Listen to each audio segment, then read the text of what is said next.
এখানে হচ্ছে আমরা আইডেন্টিফাই করার ট্রাই করব what are the causes of hyponatraemia.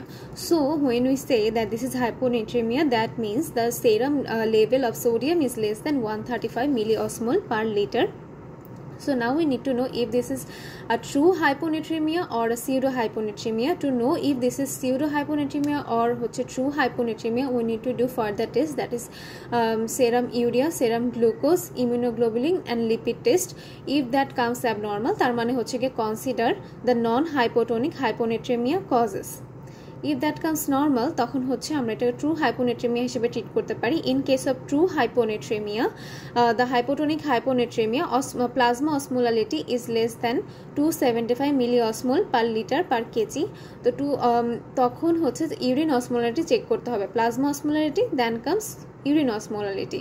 Urine osmolality দুই ভাগে হয়ে যেতে পারে, একটা হচ্ছে less than 100 milliosmol per kg, আরেকটা হচ্ছে গিয়ে more than 100 milliosmol per kg।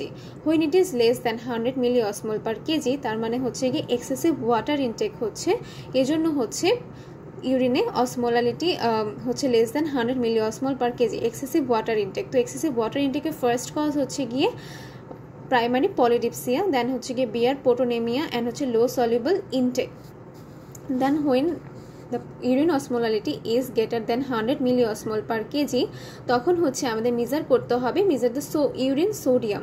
তো ইউরিন সোডিয়ামটা হচ্ছে দুই ভাগে ভাগ করা যায়, তো একটা হচ্ছে কি less than 30 millimol per liter, একটা হচ্ছে মোর than 30 millimol per liter। When this is less than 30 millimol per liter, অর্থাৎ আমার এখানে হচ্ছে ইউরিনের মধ্যে সোডিয়ামটা কম, তার মানে হচ্ছে আমার কিডনি ফাংশনের কোনো সমস্যা নেই, তখন আমি এখানে ইনভেস্টিগেট করব যে এখানে লো ইন্ট্রাভাস্কুলার ভলিউমের কী কী কজ হতে পারে। লো ইন্ট্রাভাস্কুলার ভলিউমের একটা ফার্স্ট কজ হচ্ছে আমার বডি থেকে যখন সোডিয়ামটা বের হয়ে যাচ্ছে, তো সেটার মধ্যে প্রথমে আসে হচ্ছে গিয়ে signs of volume depletion, that is vomiting, diarrhoea and হচ্ছে গিয়ে pancreatitis.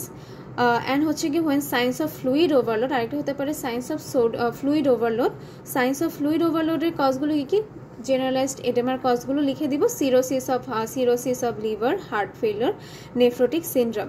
And when the urinary sodium level is more than 30 milliosmol per liter, তার মানে বুঝতে হবে কিডনির কোনো সমস্যা থাকতে পারে, তখন আমি কিডনি ফাংশনের এভিডেন্স অফ কিডনি ডিজিজের জন্য টেস্ট করব। যদি সেটা ইয়েস হয় তাহলে hyponatremia may be secondary cause of any kidney disease. And যখন হচ্ছে কি এভিডেন্স অফ কিডনি ডিজিজ আমি পাচ্ছি না, তার মানে হচ্ছে কি check for evidence of hypovolaemia.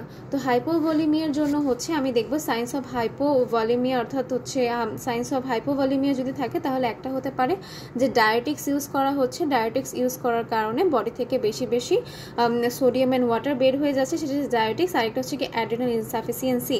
আর যদি সেটা না থাকে, আমার ইসিএফ ভলিউমটা যদি নর্মাল থাকে, ডিহাইড্রেশনের কোনো সাইন না থাকে, তাহলে সেটা হচ্ছে কি SIADH is the commonest cause, which is syndrome of inappropriate antidiuretic hormone secretion. And আরেকটা কজ হচ্ছে কি হাইপোথাইরয়েডিজম।